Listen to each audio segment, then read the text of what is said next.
Velkomin að Græna borðinu. Nú að hefjast þriðji þáttur Græna borðsins sem þáttur náttúruverndar hér á samstöðinni.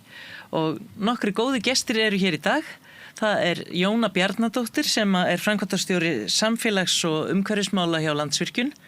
Stefán Gíslason sem einu sinni stjórnaði rammaáætlun, verkefni stjórn þeirrar áætlunar. En það einmitt hún sem við ætlum að ræða hér í dag. Vegna þess að það mikið að frétta af rammaáætlun núna og margt í gangi. Með okkur líka Árni Finnsson sem formaður Náttúruverndarsamtaka Íslands og hann hefur nú fylgst með rammaáætlun mjög lengi og því sem hefur gerst þar. Sjálf heiti ég Björg Eva Erlendsdóttir og framkvæmdastjóri Landverndar, sat einu sinni í verkefnisstjórn rammaáætlunar og finnst það mjög spennandi fyrirbæri og meðstjórnandi með mér Páll Ásgeirsson.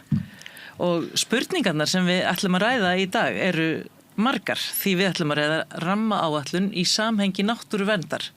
Og manni finnst nú kannski ekki að það sé svo oft gert núna síðustu misserin, eða mér finnst það ekki, en það getur verið að Jónu Bjarnadóttir finnist annar.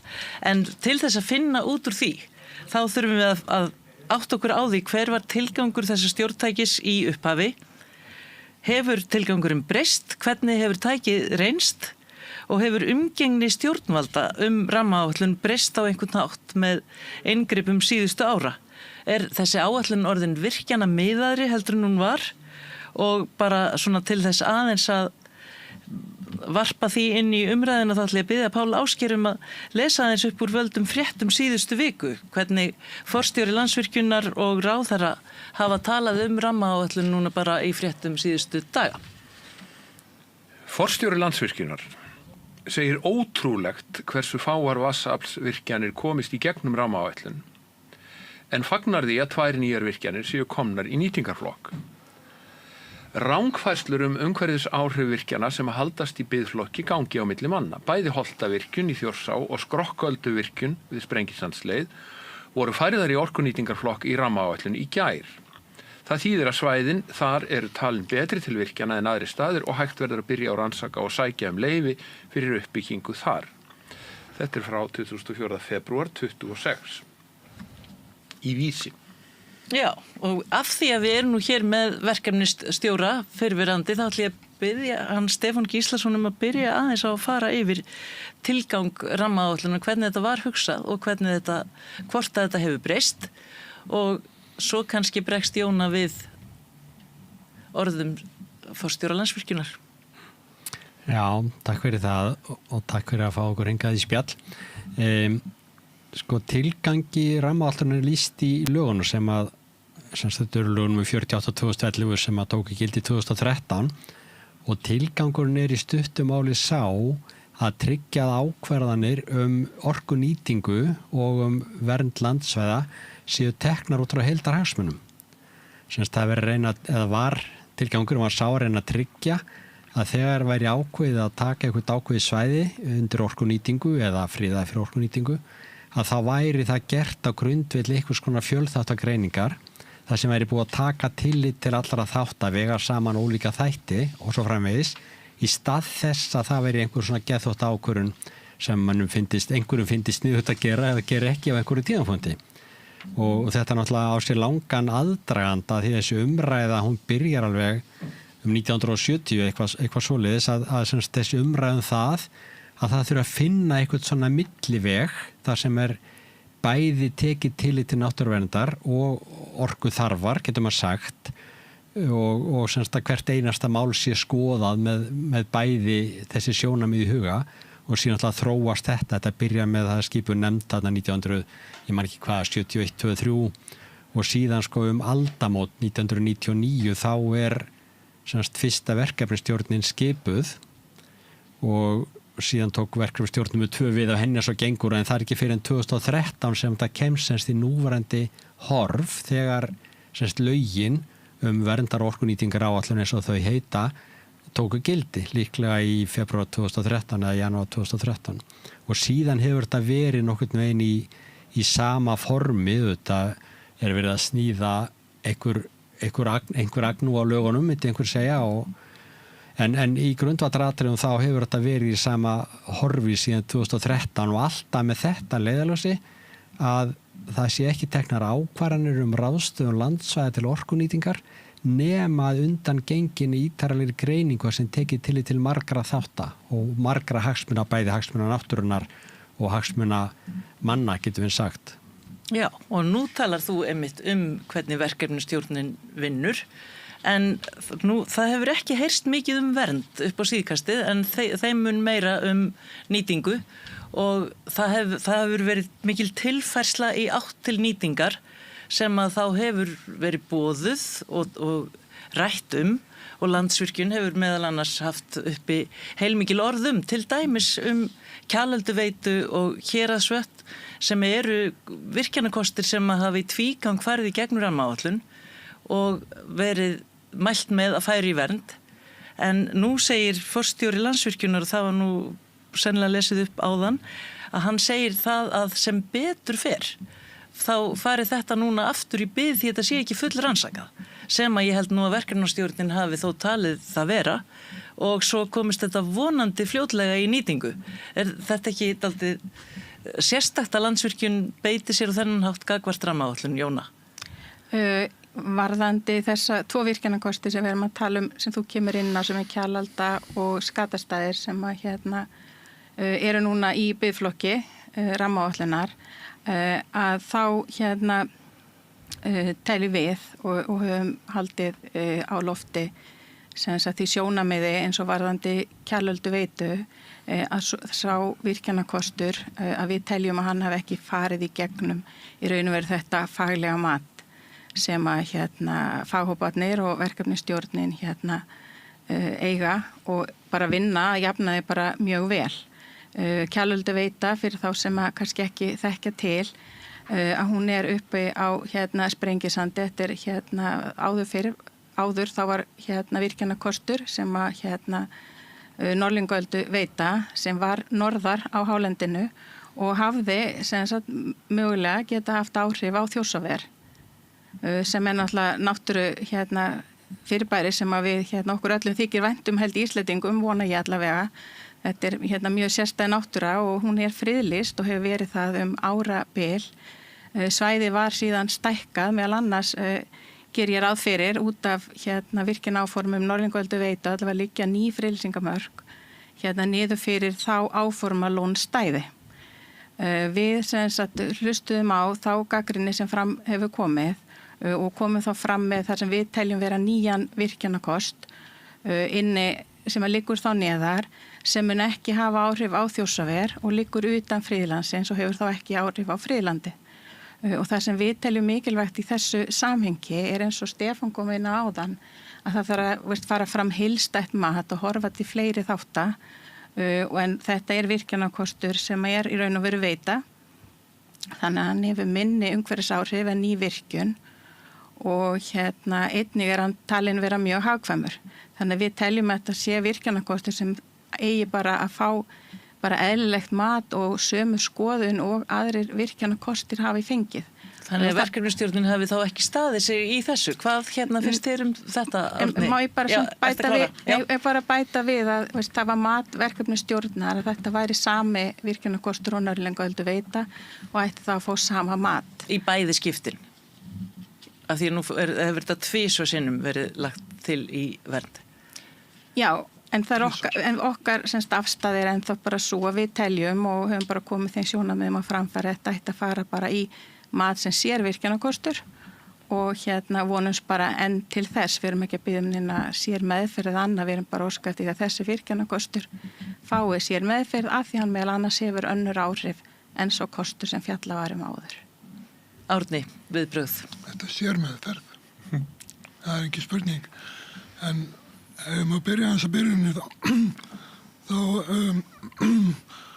þegar rammaáætlunin hófst upp úr rétt fyrir aldamót þá var sagt að að ræða norska fyrirmynd sem að hafði farið í stað á Nóri einhvern tímann 82-34 eitthvað svoleiðis og af hverju fór hún á stað? Hún fór á stað vegna þess að norsk stjórnvöld hafðu farið mjög illa á ráði sínu með Altavirkjunum svo kallari og beittu mjög vafasömum aðgerðum, gagnvart sömum til dæmis sem voru reknir á landi sínu og eftir þá útreið þá ákvaði stjórnvöld að setja þessa rammaáætlun, samleitt plan fyrir vatnsdrag. Og þetta er bara alveg nákvæmlega eins hér á landi. Stjórnvöld voru komið með að fara af stað með Eyjabakkalón, Fljótsdalsvirkjun og svo Kárahnjúkavirkjun og þá sögðu íslensk stjórnvöld af því að það var ekki mikil sátt þetta. Já, krakkar mínir, nú gerum við þetta bara faglega og förum í rammaáætlun. En fyrst virkjum við Kárahnjúkavirkjun. Og að mínu viti þá var þetta fyrst og fremst, eða einn tilgangur með þessu öllu saman. Ég er ekki að segja að ekki verið góða rannsóknir eða þekking myndast. Ég er bara að segja að þetta var notað til að lægja öldurnar. Og svo var vinnan unnin, rammaáætlun 1. Þar var Norðlingaölduveita í verndarflokki, rammaáætlun 2 líka, rammaáætlun 3. Og þá kemur Landsvirkjun með þessa snilda lausn að bara búa til nýja veitu.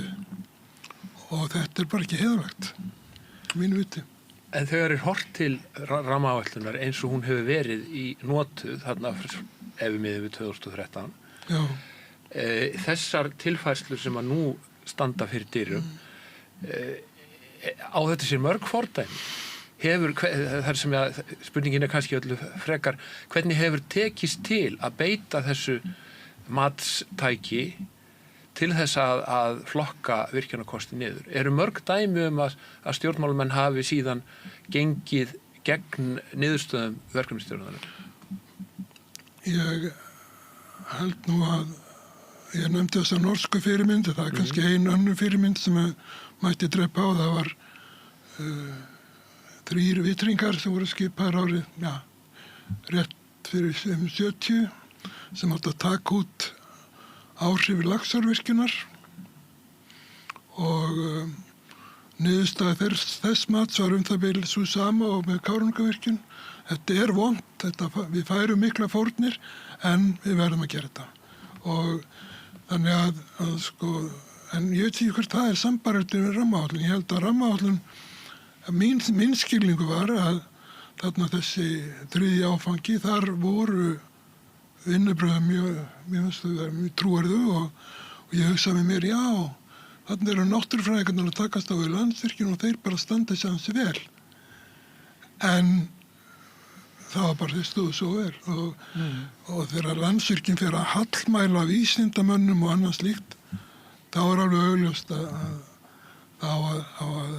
hafa þetta engu. En þetta er kannski spurning sem er fínt að beina til þín, Stefán, sko, hvernig er stjórntækið hugsað upp á það er náttúrulega augljóst að þegar það er verið að vinna að svona verkefnum, að þá hlýtur alltaf að vera mjög mikill þrýstingur úr öllum áttum. Það eru stórir hagsmunir þarna og þrýstingur er alltaf, hann hefur meiri áhrif þegar það eru alvöru völd á bakvið og peningar, fjárhagsmunir og ég held að það myndi ekkert þýða fyrir mig að fara að þrýsta á að einhver virkjun yrði skoðuð upp á nýtt og til þess hún færi úr nýtingaflokki. Ég gæti alveg reynt en ég held að myndi enginn hlusta á það. En til dæmis á Landsvirkjun að vera með þessar miklu skoðanir á þessu ferli. Sko ég er út af fyrir enga skoðun á því en það er kannski ágætt bara að fara eins yfir grunninn í þessu sem sagt hvernig þetta á að virka bæði svona út frá venjunni sem hefur skapast og líka út frá lögunum að þetta er í raun og veru í fyrsta lagi það náttúrulega eru samþykkt lögum verndar orkunýtingar áætlun sem lögum 48/2011 sem taka gildi 2013 og það er skipuð verkefnisstjórn 2013 til 4 ára, það er svo verkefnisstjórn sem ég var í forsvari fyrir. Það er fyrsta verkefnisstjórnin sem starfar eftir þessum lögum, síðan eru konar 2 og núna svo 3 sem allar starfa eftir þessum sömu lögum og ég held að með með gildistöku lagana urðu mikla breytingar. Það var semst búið að festa í sessi hvernig það ferli ætti að vera og bara til að fara yfir það mjög stutt vegna sem er það skipta máli að þá í fyrsta lagi er þessi verkefnisstjórn og hún er skipuð 6 einstaklingum. Hún er skipuð af umhverfisráðherra eða hvaða nafn sem það embætti hefur á hverjum tíma. Eftir tilnefningum frá ráðherra orkumála sem enda núna sami ráðherra frá ráðuneyti eða frá ráðherra sem fer með minjamál og síðan frá sambandi íslenskra sveitarfélaga. Þannig að það eru skiparnar 6 einstaklingar. Þeir eru ekki fulltrúar neins, þeir eru bara tilnefndir af einhverjum. Þeir sitja þarna saman í hópi og þurfa að komast að faglegri niðurstöðu. Og það getur engin bannað hvorki Landsvirkjun en einum öðrum að reyna að beita þessa einstaklinga þrýstingi. En ef þeir eru rétt valdir, að þá láta þeir þannig þrýsting sem vindu meiru þjóta nema í mestalagi auðvitað að taka ábendingum. Já, það er áhugavert að greinast að það er þarna eru sjónamið á lofti og það er vissulega að taka tillit til þeirra. En síðan alltaf þessi 6 manna verkefnastjórn skipar síðan faghópar sem að skoðar allar virkjunarhugmyndir sem eru undir hverju sinni með tillit til margra þátta. Einn faghópurinn skoðar náttúruverðmæti og menningarverðmæti sem að kunna vera í hættu. Annar faghópur skoðar áhrif á aðra atvinnustarfsemi, aðalega ferðaþjónustu, en líka beit og veiðar. Sá 3. skoðar samfélagslega áhrif, sá 4. skoðar efnahagslega áhrif. Og síðan sem skoðar hver faghópur alla þessa virkjunarkosti sem verið að fjalla hverju sinni, kemst einhverju sameiginlegri niðurstöðu, raðar þeim einhverja röð, sendir þetta til verkefnastjórnarnar, síðan sameina þetta í eina röð sem er síðan til að verkefnastjórnar til ráðherra.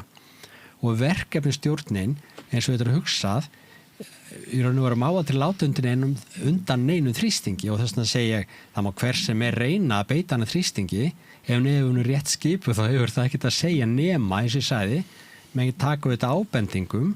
Ef það er mjög mikið þrýst á eitthvað ákveð mál þá er það greinilega mikilvægt mál.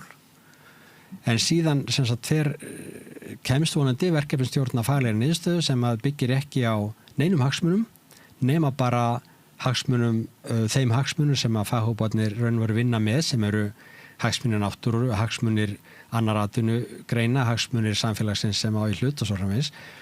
Og ráðherra síðan tekur við þessu, ráðherran sem skipaði verkefnastjórna tekur við þessu, getur eftir að atvikum gert breytingar á þessari tillögu og honum er það frjálst og síðan leggur hann þessa tillögu fyrir Alþingi í formi tillögu að þingsályktun. Alþingi, það getur engi bundir hendur Alþingis, þar á pólitíkin heima, en mér er svo mikilvægt að fólk áttir sig á girðingunum sem er þarna á milli. Pólitík á ekki heimi verkefnastjórn. Þar á bara að vinna faglega vinnu og menn geta, sem sagt, hver sem er, hvort sem það eru náttúruverndarsamtök eða virkjunaraðilar, geta bara hamast í þeim eins og þau vilja. Það er ekkert óeðlegt við það með komið skoðunum sinni framfæri, en þá er raun og veru ekki að hafa áhrif umfram það sem að bara felst í eðlilegu starfi faghópanna. Hendur ráðherra er ekki bundnar, það er ekki hægt, bara stjórnskipunarlega séð, en hins vegar er eðlilegt að ráðherra taki mikið mark á verkefnastjórnin sem hann sjálfur skipaði. Alþingi er svo þriðja lagi og þar á pólitíkin heima. Raun og veru ég stundum orðað þannig, pólitíkin má ekki leka frá Alþingi inn í verkefnastjórn, en fagmennskan þarf að streyma á verkefnastjórninni til Alþingis. Þannig að þegar Alþingi tekur ákvörðun það hvort að einhver virkjunarhugmynd fari í orkunýtingaflokk, verndaflokk eða hvorugt, það er að segja biðflokk, að þá hafa allavega alþingismenn öll spila borðinu til að taka upplýsta ákvörðun. Hvort þið gera það síðan er náttúrulega þeirra mál. Vegna þess að, og til þess er leikurinn gerður að ákvörðunar, stjórnvaldið að Alþingi sem sagt hafi gögn á borðinu sem að byggja á bestu fáanlegu vísindum hverjum tíma, þar sem er búið að leggja mat á alla mögulega og ómögulega þætti og geti tekið ákvörðun í ljósi þeirra. En vinnur ekki er ekki grunnhugmyndin svo að þetta sé fyrst og fremst faglegt val og faglegt mat. Þannig að felur þetta ferli ekki það í sér að leið og stjórnmálamenn fara að gera breytingar á þessu, þá eru þeir í rauninni að draga úr gildi þessa áhald sem að rammaáætlun á og getur vel verið við að raða virkjunarkostum. Jú, vissulega er það þannig. En það má kannski aðeins gera greinum að náði annars vegar þeim breytingu sem ráðherra kann ákveða að gera á tillögunni og hins vegar á þeim breytingu sem Alþingi ákveður að gera. Ráðherra, og það sem kannski nýtt ef ég man þetta rétt, að núverandi ráðherra hefur í raun og veru að því virðist ekki borið sömu virðingu fyrir verkefnastjórnin eins og fyrir ráðherrar og það alveg óháð því hvaða flokki þeir ráðherrar hafa verið. Það var svona eiginlega svo lína komin að ráðherra, hvort sem að ráðherra var beinleinis sátt eða sáttur við til verkefnastjórnar, að þá er eðlilegt að láta hana fara óbreytta til Alþingis og takast á hana þar. Núverandi ráðherra, ef við misminnir ekki, er sá fyrstis sem að allavega tekur ákvörðun það að breyta tillögu verkefnastjórnar á þann hátt að einhver virkjanarhugmynd sem í biðflokki skuli færð í annað hvort orkunýtingaflokk eða verndarflokk og þá við Garpsdalsvirkjun sem sagt núverandi ráðherra lagði til að vera færð úr biðflokki í orkunýtingaflokk. Það nú ekkert verið fært í átt til verndar, það allt fært í átt til nýtingar núna. Já, það getur vel verið sko, en við getum gefið okkur þessi tilvílun, ég vil ekki taka hann afstöðu í því. En það sem ég reyna að segja það að, og áttur endur eftir að segja, að sko ég líta það sem í grundvaldaratriðum ólíka ákvörðun að leggja til annars vegar að virkjunarkostur fari úr biðflokki í aðra hvora áttina, sem sett í orkunýtingarflokk eða verndarflokk, eða landsvæði verndarflokk, eða að leggja til að eitthvað fari úr nýtingu eða vernd í biðflokk. Sem það mun veiga minni breyting og eins og ég horfa á þetta, ef að ráðherra ber virðingu fyrir þessu tæki sem að stjórnvöld vissilega bjuggu til og ég held að hafa alla burði til að virka mjög vel og hefur að mínum að þetta gert það er að segja tæki rammaáætlun. Ef að ráðherra ber virðingu fyrir þessu tæki, að þá ætti hann ekki undir neinum kringumstæðum að leggja til að einhver virkjunarkostur fari úr biðflokki í hvorki orkunýtingarflokk nýja verndarflokk. Vegna þess að ástæðan fyrir því að einhver virkjunarkostur í biðflokki fyrst og fremst svo að verkefnastjórn rammaáætlunar telur þörf á því að skoða nánar af einhverjum ástæðum. Kannski vantar frekar rannsóknir, kannski stangast á þarna sjónarmið sem ekki alveg búið að vinna úr. Ráðherrann, þegar hann fær tillögu verkefnastjórnar, þá hefur hann engar forsendur sem að verkefnastjórnin hafði ekki til að komast að þessari íþyngjandi niðurstöðu að þetta skulle annarkvort fara í nýtingu eða vernd. Þannig að ráðherranum þó hann sé lagalega með frjálsar hendur, þá hennum í raun og veru nauður eitt kostur að láta tillöguna standa í allra mesta lagi að leggja til að eitthvað fari úr orkunýtingu eða vernd í biðflokk til þess að gefa svona meiri tíma til að fjalla það. Alþingi hefur, eins og ég segi, það ekki hægt að binda hendur Alþingis, það ekki hægt að skipa einhverja nefnd sem að segir Alþingi fyrir verkum, það bara gengur ekki upp stjórnskipunarlega, þannig að Alþingi getur í sjálf gert hvað sem en þar gilda samt sömu rök þegar verið að flytja einhver virkjunarhugmynd úr biðflokki í annan hvort hinna flokkana, vernda nýtingu, þá gilda sömu rök og ég var með áðan. Alþingi hefur engar forsendur sem verkefnastjórnin hafði ekki til þess að taka þessa ákvörðun. Ég tala nú ekki að menn að tala eins og núna verið að tala að taka virkjunarhugmynd sem var í verndarflokki, þá var ég við hér að Sveinsskagafirði og það var búið að færa þau í biðflokk til að skoða þau nánar, lítið við það aðtuga.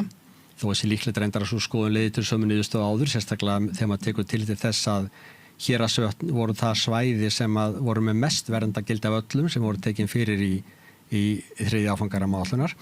En sem sagt, þegar maður fara svo að tala að raun og veru að færa einhverju virkjunarhugmynd úr verndarflokki í gegnum biðflokkinu og síðan nýtingaflokk, að þá byggir slíka ákvörðun á mjög veikum forsendum.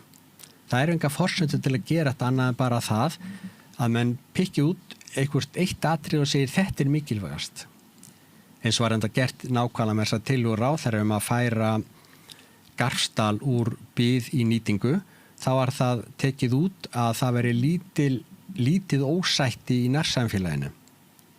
Þá var það tekið út sem rök og það vissulega að miklu leyti rétt miðað við skýrslu verkefnastjórnar 15 áfanga, en það líka margt annar sem segir alveg þvert á móti að hér þarf að skoða ýmsa þætti nánar að hann komist þér að niðurstöðu, þess vegna átt að vera í biðflokki.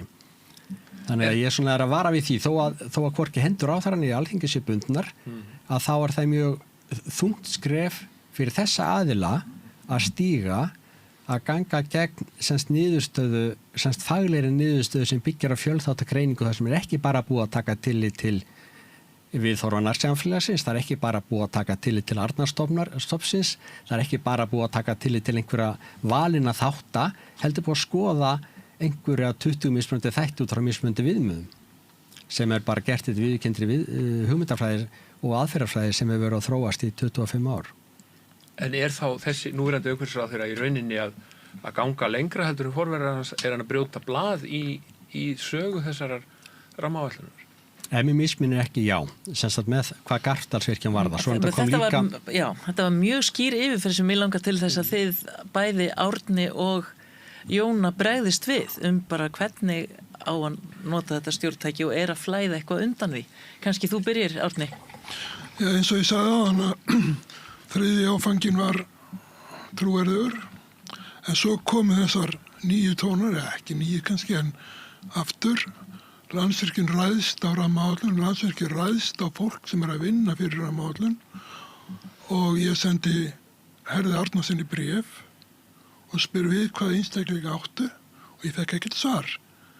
Þannig að það þótti mjög slæmt að Alþingi ákveður að taka Kjalvelduveitu úr, hvað var hún í? Já, hún var eiginlega Hún var lögð til í vernd? Já, hún var lögð til í vernd, þannig að þess að Norðlingaölduveita var í vernd og á þessu var ekki neitt stærri munur. Mér finnst að ráðherra getur kannski gert eitthvað og Alþingi, en það sem Alþingi baðum var, þetta ekki alveg rétt? Viljið þið fara aftur yfir þetta að kröfu Landsvirkjunar, ekki að kröfu Náttúruverndarsamtaka Íslands. Landsvirkjun krafðist þess að enn einu sinni farið yfir Kjalvelduveitu og rammaáætlunin eða stjórn rammaáætlunin kemst að sömu niðurstöðu og rammaáætlun 3. En samt hún í biðflokki. Þetta náttúrulega bara, og segir mér kannski eitt þessa rammaáætlun, það ekkert sem hefur farið í vernd. Það engin virkjunarkostur sem umdeildur eða Landsvirkjun ásælist sem hefur farið í vernd. Og vissulega þá reyndi fyrrverandi umhverfisráðherra að vernda Jökulsá á Fjöllum gegn virkjunar, hvað segir maður, gegn virkjunum og það var dæmt ólöglegt í Hæstarétti vegna þess að svæði var ekki nógu vel skilgreint. Og maður svona kominn á þá skoðun að það sé fullkomlega réttlætt að segja að þarna var farið árið 99 að stað með plan sem að leit vel út og kom mjög vel út þarna í 3. áfanga til dæmis, en það var aldrei meiningin að standa við það og Landsvirkjun hefur verið skýr allan tíman, við viljum fá Norðlingaölduveitu.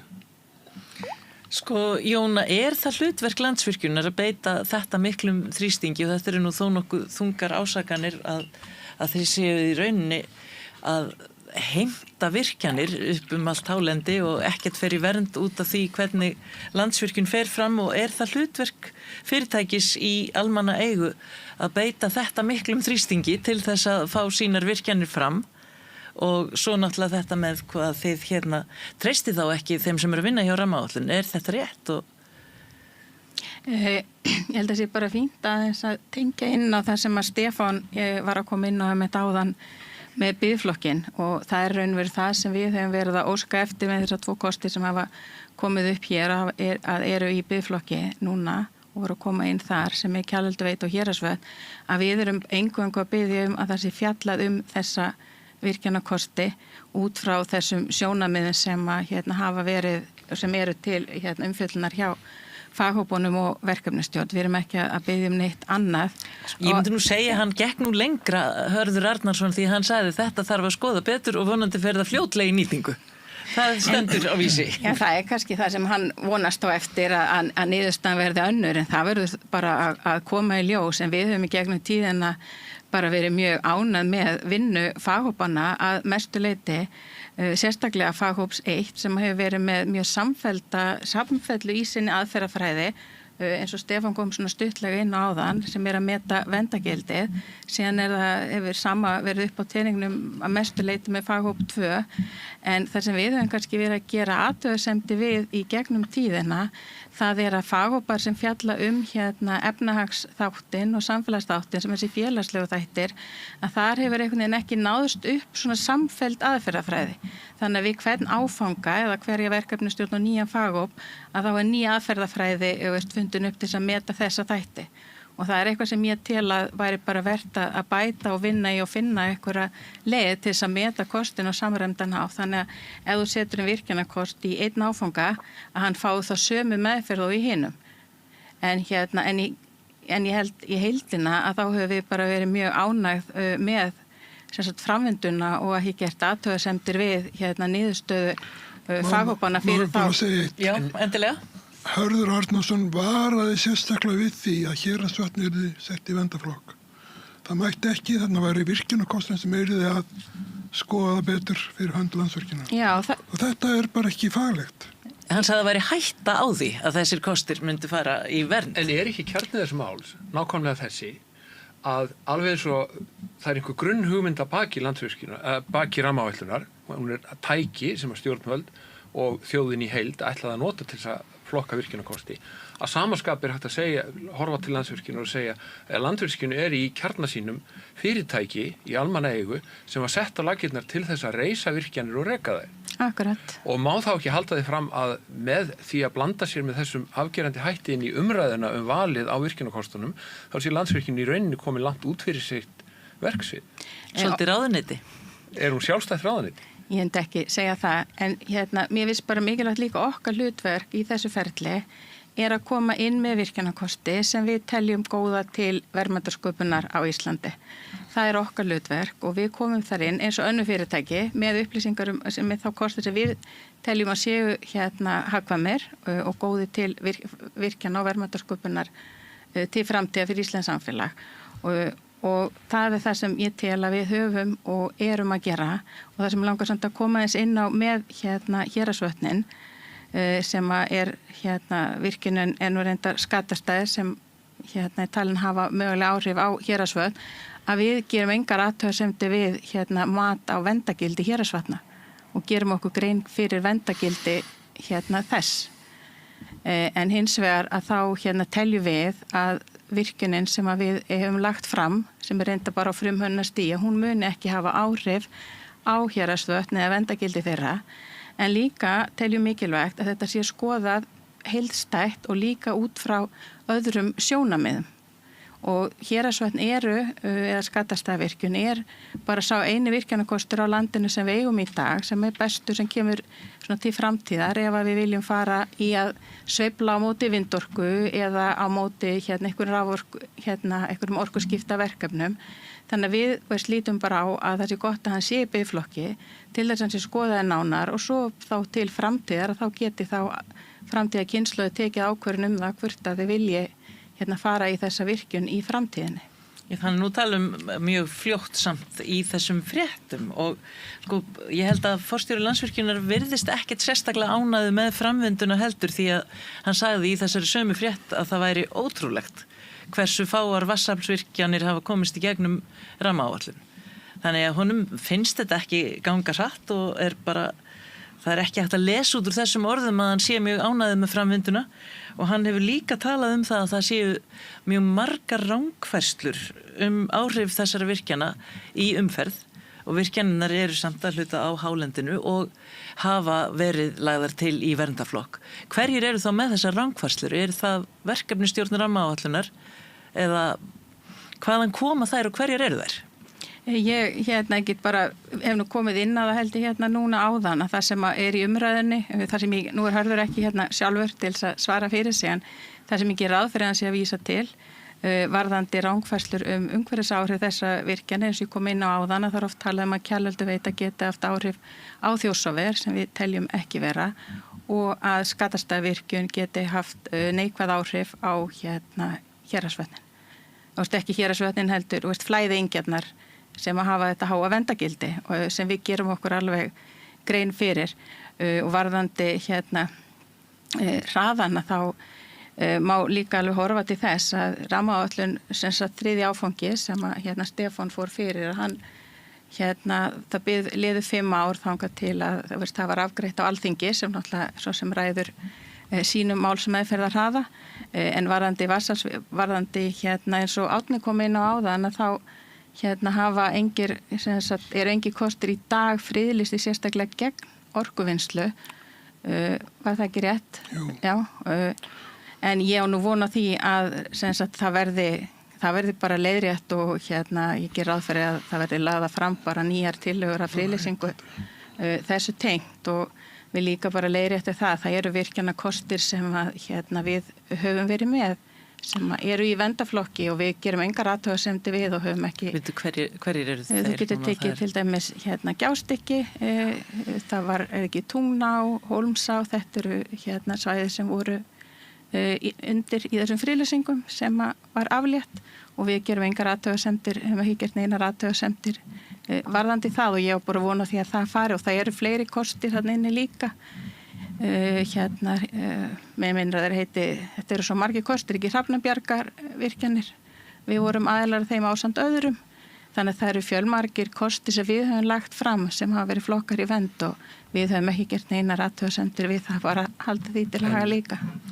Við töluðum áðan það að grunnhugmynd, við vorum í rauninni að tala það hvort að Landsvirkjun væri að beita sér meira en hún ætti að gera og spurðum hvort að Landsvirkjun væri kannski í rauninni sjálfstætt ráðuneyti sem að ég ger ekki ráð fyrir að þú samþykkir en þú gerir þau væntanlega grein fyrir því að þessi málflutningur hljómar alveg eins og ráðuneyti sé að tala að þetta ef að það hefur einhvern tíma verið hugmyndin að Landsvirkjun væri í rauninni bara fyrirtæki í eigu ríkisins sem að hefði það hlutverk að byggja vatnsaflsvirkjanir og reka þær að þá felur það, sú hugmyndafræði, hún felur það í rauninni í sér að það ríkisfyrirtæki býði bara eftir hinni pólitísku leiðsögn frá ráðuneytinu en taki ekki sjálfstæðar ákvarðanir. En það er náttúrulega okkar hlutverðandi þess að leggja fram þessa kosti og þeir eru metnir og við býðum eftir, við förum ekki af stað með undirbúningið annað fyrir en að Alþingi tekur þessa ákvörðun en mér finnst samt eðlilegt að við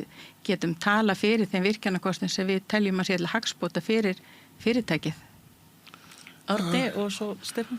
Já, það er eiginlega fyrsta lagi að Kjarölduveita sem mannvirki og Norðlingaölduveita, þetta er nú svona sitt hvor veitan en mjög líkar en hitt er að svæðið vestan Þjórsár niður að efstu fossum Þjórsár það er svæðið sem er til umfjöldun ekki bara veitan sem slík og þess vegna að því hann er búið að afgreiða Norðlingaölduveitu og margoft meira að segja að þá maður verður svo hissa að Landsvirkjun gera þetta. Ég sagði nú að sínum tíma þetta er bara ósvífni en já, ég skil ekki þessa En finnst þér Landsvirkjun semst vera að beita sér of mikið í þessar umræðu? En mér finnst það einfaldlega rangt sem aðferðafræði að þeirra búið er að afgreiða þetta í verkefnistjórn að Landsvirkjun fari þá að heimti að fá að meta nýja kost á sama svæði sem að var búið að úrskurðið verndaflokk. Er ég að skilja vitlaust? Er þetta ekki svæði sem er vestan Þjórsár? Þetta er ekki bara veitan, þetta er líka svæðið og það er alltaf búið að ganga tölvert á þetta svæði með hvað heitir það þess að veitur þarna, Þjórsárveitur? Kvíslaveitur, já. En er þá umhverfisráðherra að því að hann er að ganga lengri hættur en fyrir hennar á þessu sviði, er hann þá að eyðileggja rammaáætlun sem matstæki? Ég veit ekki hvort það er hann persónlega svo sem var undan honum og það var nú eða sá sem var þar á undan? Já, ég skal ekki persónu gera það alveg en það er allavega búið að taka úr sambandi hlekkin frá því að og Alþingi er náttúrulega fullveldi en samt búið að taka úr sambandi þennan trúveruleika sem átt að vera með því að verkefnistjórnin hafi fjallað þennan kost Norðlingaölduveitu mörgum sinnum í rammaáætlun 1, rammaáætlun 2 og rammaáætlun 3 og þá smeygt inn nýjum kosti á sama svæði sem búið að gera svæði sem allt vestan Þjórsár í verndarflokki. Já, og þetta náttúrulega hluti af okkar víðernum og þú varst búin að biðja morði, Stefán, þetta. Þetta bara mjög eins og þú almennt sagðir að áðan. við erum að tala svo mikið Landsvirkjun, sko. Mér finnst við ekki þurfa að missa neitt svefni við því þó að Landsvirkjun beiti sér og það ekki til neinn regla um það hvað of mikið og hvað passlegt og eitthvað svoleiðist, vegna þess að eins og ég horfa á þetta þá verkefnisstjórn rammaáætlunar bara faglegt tæki sem að þarf að komast að faglegri niðurstöðu og það ekki að banna einum eða neinum að hamast í verkefnisstjórninni, en eins og sagði áðan, ef verkefnisstjórnin rétt skipuð þá skiptir það engu máli, þannig að það menn punkta hjá sér og segja getur verið okkur að yfirsést eitthvað að vísa því til faghópi ef ástæði til. En þú talaði líka áðan virðingu fyrir stjórntækinu hjá stjórnvöldum. Ég held að í því samingi þá þurfum við fyrst og fremst ráðherrann að bera virðingu fyrir stjórntækinu. Það er hann sem skipar þessa verkefnisstjórn og þegar til að verkefnisstjórna kemur til ráðherra þá hefur ráðherra augljóslega reyndar engar forsendur til þess að ganga lengra heldur en verkefnisstjórn leggur til og þess vegna nefndi ég áðan að núverandi ráðherra kannski raufa ákveðna hefð með þessu tiltekna dæmi með Garðsdalsvirkjun að pikka hana út og leggja til að hún færi í nýtingu þó að verkefnisstjórnin hafi lagt til hún færi í biðflokk vegna þess að ráðherrann hafði enga forsendur til að koma með þessa tillögu. Hann vissi ekki neitt sem að verkefnisstjórnin vissi ekki. En svo margt náttúrulega fleira í þessu sem ágætt að halda til haga að því það stundu talað að þetta gengur allt svo hægt og rammaáætlun virkar ekki og eitthvað svoleiðis. En svo komum fram þá satt ég þarna þessi forma verkefnisstjórnar í 4 ár frá því mars 2013 til mars 2017. Mánaðamótin ágúst-september 2016 gengum við endanlega frá til okkar röðun allmargra virkjanakosta. Þetta var að velkjast á Alþingi ekki bara 5 ár heldur 6 ár. Semst frá því í lok ágúst eða í byrjun september 2016 þegar við skilum af okkur þessar niðurstöðu fram í júní 2022 bara ekki að frétta af þinginu vegna þess að einhvern veginn skortið þingið að mínum að til kjark til þess að taka þetta mál fyrir til þess að afgræða þessa tillögu sem að ráðherra voru þó búin að leggja fram 2 eða 3 sinnum vel að merkja óbreytta frá tillögu verkefnisstjórnar. Einhvern veginn skorti hérna kjörnu fulltrúa að mínum að til kjark til að taka stáð vegna það var fyrirséð að þarna væri skipta skoðanir. Það var fyrirséð að þeir flokkar sem sátu ríkisstjórn með þetta ekki geta náð einni sameiginlegri niðurstöðu. En það að mínum að þið átti ekki að vera neinn afsökun fyrir því bara fresta. Menn gátt þá bara fært það sem voru ósáttur við í biðflokkinni mitt, afgreitt það í nýtingu og vernd sem að var nokkurn veginn samstæðum og farið svo bara í nýjan ring. Já, og þetta var náttúrulega gert að einhverju leyti í síðustu ríkisstjórn þá þegar þetta á endanum kom út. Já, sem sagt eftir að menn voru búin að tala það í 6 ára rammaáætlun var gengið svo hægt fyrir sig og þetta virka ekki neitt og það var ekki rammaáætlun sem var að tefja málið, það var þingið. Meira þess að ráðherra voru búin að gera þarna, eins og segi, bæði ef maður rétt Sigrún Magnúsdóttir, Björt Ólafsdóttir voru búin að leggja fram tillögu til þingsályktunar. Það var þingið sem afgreiddi það ekki og síðan eru jafnvel sitjandi þingmenn sem voru að tala að rammaáætlun virkaði ekki neitt, þetta gengi svo hægt. Þetta er mjög upplýsandi því að rammaáætlun var kennt það að stjórntækinu var kennt að menn sátu alltaf að keyra í sitt hvora áttina. Var ekki einhvern sagt að árunni kennir illur ræðari. Það mjög vel við hér, en það sem hefur gerst, sem ég langar áður að þú kemst, sko, það greinilega orðin þannig viðhorf til rammaáætluna núna að fólk telur að þrýstingur virki mjög vel á hana.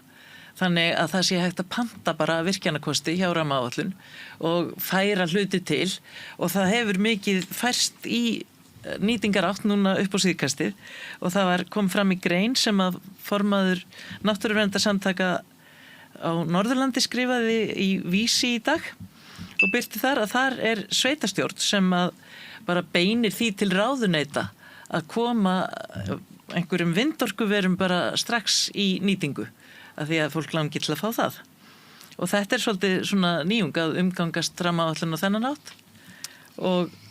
En fólk kannski farið að líta á hana öðrum orðum og trúlega ráðherra líka því að hann sagði að það búið að breyta lögum rammaáætlun eitthvað. Hún á að vinna hraðar.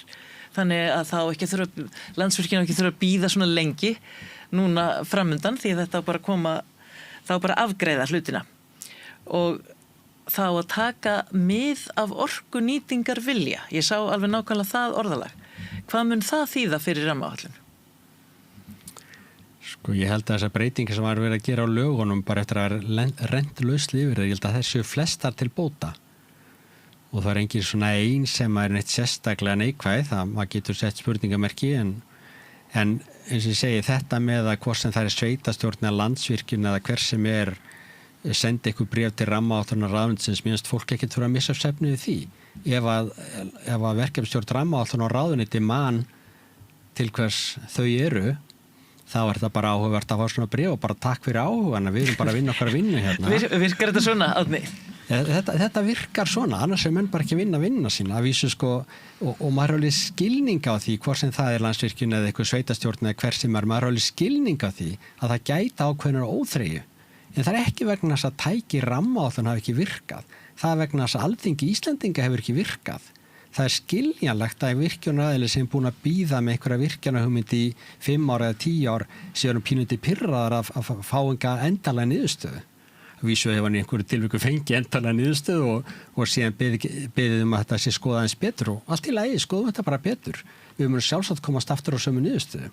Og bæði Skatastaðavirkjun og Kjalvötuveit mjög gott dæmi um það þar sem að nánast að mínum að útilokað að komast að neinu öðru en aftur á sömu niðurstöðu.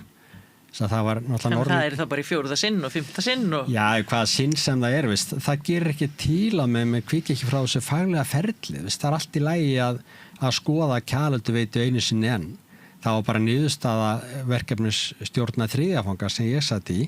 Kjalvötuveita væri bara önnur útfærsla Norðlingaölduveitu, þess að þyrfti ekki að fjalla betur um það. Ef við komast með einhverju móti að því að þetta sé kannski ný virkjunarhugmynd, þá fjalla menn bara um það, en þetta er náttúrulega mjög keimlíkt og það er mjög líklegt að sé verið komast á sömu niðurstöðu. Nákvæmlega sömu rök eiga við Skatastaðavirkjun eins og ég var að nefna áðan. Semst einhverjum ástæðum þá var þetta svæði með hæsta verndargildi af öllum sem voru tekin fyrir í 3. áfanga og náttúrulega verkefnisstjórn lagði til að hún færi í verndarflokk og ráðherra lagði það til að væri verndarflokk, síðan hún dregin tilbaki í biðflokk, skoðum þetta eins betur, allt í lagi, skoðum þetta bara betur. En ég get ekki ímyndað mér hvernig verður að komast annar niðurstöðu, það verður að skoða sömu hluti með sömu aðferðafræði, vissulega breytast forsendur að einhverju leiti eftir sem tíminn líður, en ef maður skoðar söguna að þá breytast forsendur aðalega í þá átt að verðmæti náttúrunar herra mitt vegna þess að flest fyrirbæri náttúrunni eru sjaldgæfiri núna því miður heldur voru fyrir 10 árum. En þetta er nú kannski ekki alveg það sem er verið að taka inn núna. Já, það er enginn sem segir að sé ekki verið að taka þetta inn. Það er bara verið að kalla eftir því að menn gangi gegn þessum sjónarmiðum og menn sem sagt víki frá þessu faglega ferli. En þeir sem að stýra þessu ferli eiga hafa beinið nefnu til þess að bara skoða þetta þá allt í lagi aftur á sama faglega hátt. En síðan eins og ég segi, það getur engin bundið hendur Alþingis, en alþingismenn sem taka ákvörðun sem gengur gegn jafn óskaplega ítarlegu mati eins og búið að fara fram á þessum virkjunarkostum bera nokkuð mikla ábyrgð. Við gætum hugsanlega að bora þetta saman við veiði ráðgjöf Hafrannsóknastofnunar. Það hefur skapað svona nokkuð mikil hefð fyrir því að ganga ekki gegn henni, leggja ekki til meiri veiðar heldur en þar er lagt til vegna þess að þetta er faglegt mat, faglegra stofnunar á því hversu mikla veiði þessi stofnar þola.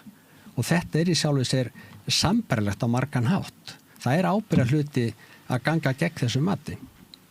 En það sem við erum í rauninni að tala um er það, og þú ert augljóslega að beina ábyrgðinni til stjórnmálamanna því að þér eru tírætt virðingu fyrir matsferlinu og virðingu fyrir þessum vinnubröðum sem að líka þarna til grundvallar.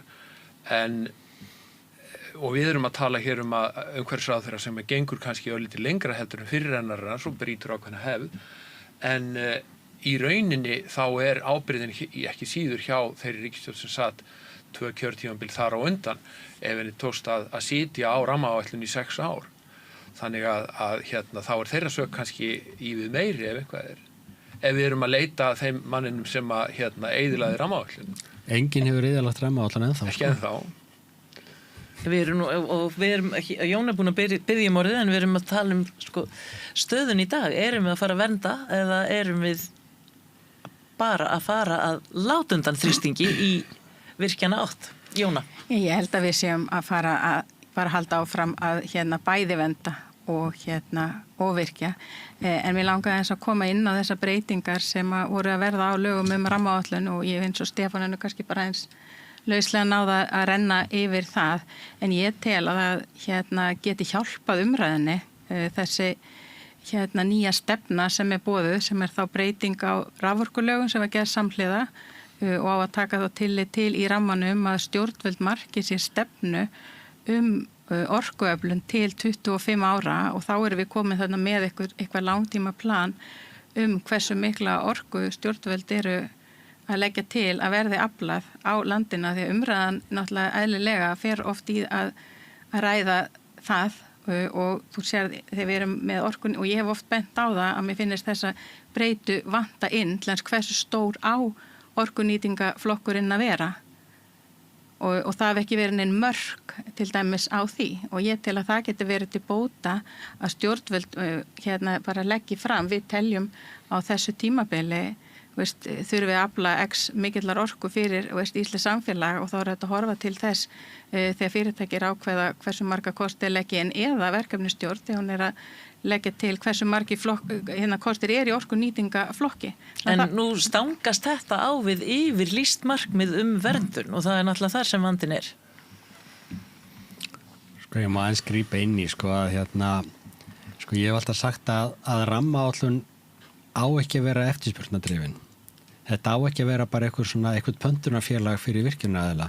Rammaáætlun á að taka ákvarðanir að leggja til nýtingu lands og orkunýting er ekki eina nýtingin, verndun er líka nýting og ef við hugsum fram í einhverja framtíð þá stöndum við frammi fyrir því, við munum standa frammi fyrir því einhver tíman væntanlega að það verður bara allt namið uppselt í þessari búð. Sem sagt ef að við erum með fasta reglum það að í hvers skipti sem að nú er ég bara að skálda ef við setjum fasta reglum það að í hvers skipti sem að verkefnastjórn skilar tillögu þá verða að vera minnst tvær virkjunarhugmyndir eins og það heitir núna sem góð breyting frá því að kalla virkjunarkosti að það verða minnst tvær virkjunarhugmyndir að vera í nýtingarflokki. Það endar með því að verður uppselt. Þetta er vand með farið við náttúrulega einhver tíman verðum komin að þeim mörkum að við getum ekki meir. En þetta tengist líka einu sem hefur lítið verið rætt upp á síðkastið og það er þessi 10 megawatta mörk sem sagt að virkjunarhugmyndir sem minni 10 megawatt þurfu ekki að fara í gegnum ferli rammaáætlunar. Þetta eru samt tiltölulega stóra virkjanir með að vera að velta í fyrir sér og líka það að þessa virkjunarhugmyndir fara ekki í gegnum ferli rammaáætlunar getur orðið til þess að okkur yfirsjáir samlegðar áhrif. Semst við erum með alla athygli á einni 20 megawatta virkjun á einhverju svæði en á sama tíma er ég segi ekki þegjandi á hljóðlaust, þetta þarf að fara gegnum umhverfismat og allt það, en á sama tíma verið að vinna að 7-6 megawatta virkjunum á sama svæði. Og þannig er líka eitthvað sem okkur hefur ekki alveg tekist að ná utanum. En þetta er ég er kannski komin, ég er að beina aðeins á inn og aðra brautir. En bara, ég velti líka fyrir mér eins og með verndina, nú erum við að tala rammaáætlun og þar sem sagt að setja í verndaflokk þar og þá í framhaldinu er eingöngu þá verndað gegn orkuvinnslu. En það er alveg hægt að vernda landsvæði og friðlýsa óháð rammaáætlun. Ef að verndagildið er það hátt og eins og hefur komið inn á hér eins og víðerni og annað að það má friðlýsa gegn því þannig að það er hægt að fara aðra leiðir til þess að vernda landsvæði með hátt verndagildi heldur en að taka það í gegnum rammaáætlun þar sem eingöngu vera fjallum svæði þar sem að virkjunaraðilar leggja til svæði til umfjöllunar. Þannig að mér finnst það líka eitthvað sem að við mættum bara ræða meira eins í samfélaginu og horfa meira til. Ég held að náttúruverndin væri mikið til í að ræða friðlýsingar fyrir fleiru heldur en orkuöflun og náttúruverndin væri til í að ræða einmitt víðernin og hálendis þjóðgarð eins og við höfum nú oft talað og ég veit og þess vegna ætla ég að beðja þig að svara Árni núna út af því að fólk hefur verið áhyggjufullt út af víðernunum og þótt að það er áhyggjufullt út af ferðaþjónustu líka út af ýmsu en vegalagningu og öllu mögulega, en það er samt sem áður virkjanir sem hafa verið stórfelldustu inngripin og það hefur nú alveg komið upp að menn hafa rætt það að það væri betra að fá bara góðan hálendisþjóðgarð heldur en að vera alltaf að horfa á þessa stöku virkjanakosti og allt það. En fólk hefur talað að þessi áætlun sé ekki að virka, kannski út af því að Alþingi er ekki að virka, kannski út af einhverju öðru, en þetta kom nú til tals á þínum aðalfundi, Árni. Já, sko, ég man nú ekki nákvæmlega hvernig umræðan var þar, en ég ætla bara fyrst að lefa maður að koma því að framfæra. Ég er sammála Stefán það að auðvitað getur Landsvirkjun reynd að hafa áhrif á stjórnmálamenn og ráðherra annað slíkt. Og það gerði Landsvirkjun, það hefur vorið 2013 að okkur að bóði í veislu á Árnesi og þátt að fagna því að Sigurður Ingi ætlaði að friðlýsa Þjórsárver bara í heild sinni. En Landsvirkjun beitti sig mjög harkalega gegn því og fekk sitt fram og hann afturkallaði þessa ákvörðun sín og veisluföngin bara brunnu upp í Árnesi. Ég man eftir því, ég var í sveitinni, ég þekkti konurnar sem bökuðu. En sko, þarna er eitthvað sem er mjög erfitt með rammaáætlun, það er að Landsvirkjun og við getum líka áður fyrir sjávarútvegsins og í dag líka Landsvirkjun hefur þennan síma sem að ráðherrann svarar alltaf. Landsvirkjun hefur aðgang að ráðherranum og Tryggvi Felixson nefndi í daginn að hans samtök fengu ekki svar þegar hann baði fund með ráðherra.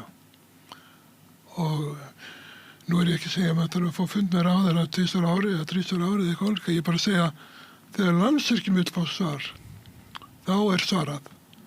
Og þarna er ójafnvægi. Það er ójafnvægi og ég held að þátturinn sé að verða búinn því að hann á að vera klukkutími og sá klukkutími er liðinn. Og við getum alveg endað á því að við erum eiginlega búin að finna það út að Alþingi er ekki að standa sig, ráðherrar er ekki að standa sig, Landsvirkjun má beita þrýstingi, það mega allir, en það er greinlegt að það er ekki sama hver breytir þrýstingi og það er bara út af ólíku afli til þess. Við hefðum þurft að tala vindmyllur í rammaáætlun því að þær eru þar líka. En það verður kannski bara, og vatnslot hefðum við getið talað það er mjög margt sem við hefðum getið talað fleira, en þetta var samt mjög upplýsandi og ég bara þakka ykkur kærlega fyrir að koma í þennan þátt. Takk fyrir mig. Takk fyrir.